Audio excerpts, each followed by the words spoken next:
and welcome to another episode of the Brexitometer. Actually, let me try that one again. Hello and welcome to the first episode of Bridge the Channel.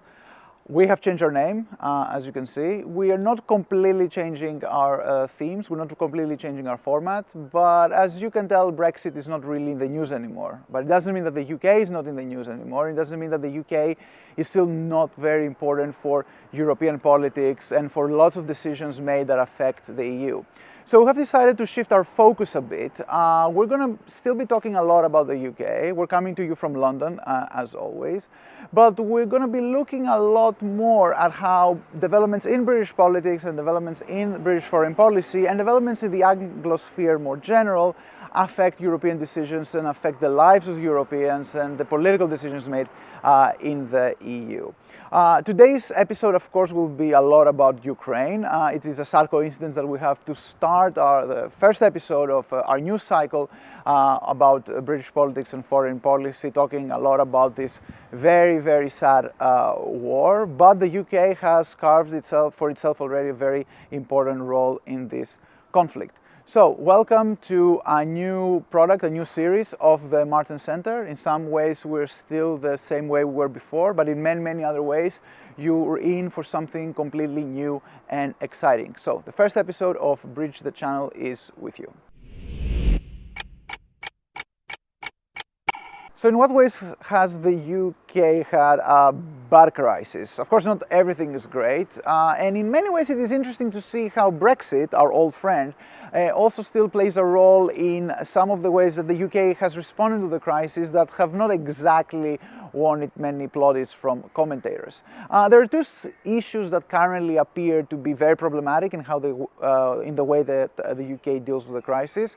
The first is the question of Russian money in London, of Russian oligarchs. And the second is the question of immigration and visas for Ukrainian refugees in particular. In both of those cases, it is fair to say that the Boris Johnson government has been far from consistent.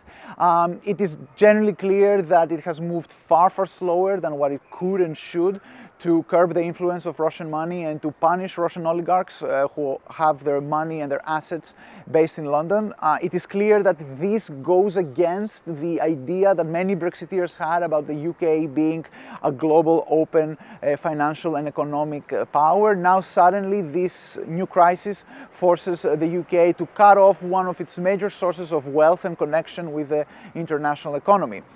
To be fair, many British people have for many, many years felt very, very uncomfortable about the presence of Russian money, of Russian oligarchic money in London, but the government currently really kind of seems to be dragging its feet in offering a pretty consistent response to this issue. The second problem, and to my mind even more symbolically important, something that can really be bad for Britain's reputation, is about how to deal with demands for Ukrainian refugees. Right now, there's more than 1 million people who have crossed into Poland and other countries. They're growing, the number is growing rapidly. It's going to be probably more than 1 million, quite a few millions people actually having left Ukraine for Europe. At the time of recording, quite infamously, the UK has granted a total of 300 visas for Ukrainians to come in.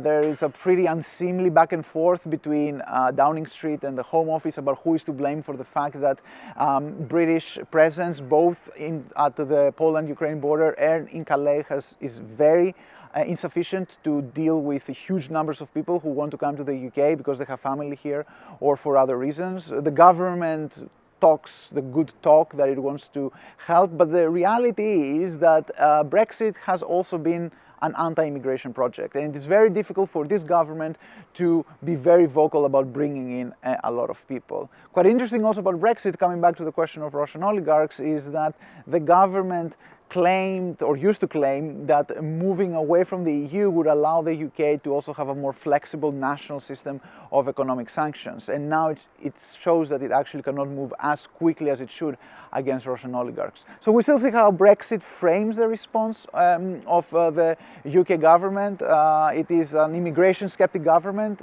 which means that it may end up being the sad outlier in what Europe has to do to help with Ukrainian refugees. And it is also a government that outside of the EU is bent on looking for money where it can get it, which means that our hard strong response against Russian money in London is not going to be as forthcoming as it should be.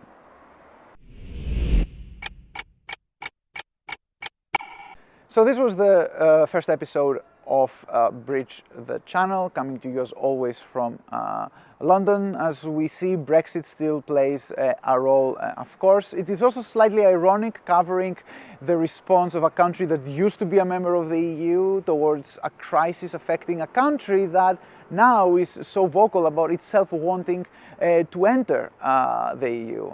So it is really interesting to see how the UK is pledging its full-hearted support in a fellow democratic government under attack, and that fellow democratic government so much wants to enter the EU.